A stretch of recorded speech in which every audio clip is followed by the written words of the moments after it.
আপনি চলে গেছেন, দুনিয়াতে একটা মসজিদ বানাই গেছেন, একটা কল বসাই দিয়ে গেছেন, একটা মাদ্রাসা বানাই গেছেন, প্রতিষ্ঠা করেছেন, টাকা দিচ্ছেন, শ্রম দিচ্ছেন, অর্থ দিচ্ছেন, বুদ্ধি দিচ্ছেন, কার রাস্তা? সবাই বলেন না, আল্লাহর রাস্তা। আল্লাহর রাস্তা দেওয়ার পর আপনি দুনিয়া থেকে চলে গেছেন।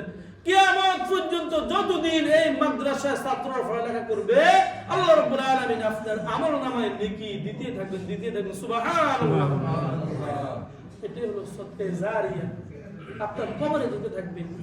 আবার এমনই ভাবে আপনি দুনিয়ার জমিনে আপনি একটা ক্লাব বানিয়ে দিয়ে গেছেন, দুনিয়ার জমিনে আপনি গুনাহ হয়, যে কাজে গুনাহ হয় ওই গুনার কাজ এবং মহল্লায় আপনি গানের আড্ডা করে দিয়ে গেছেন।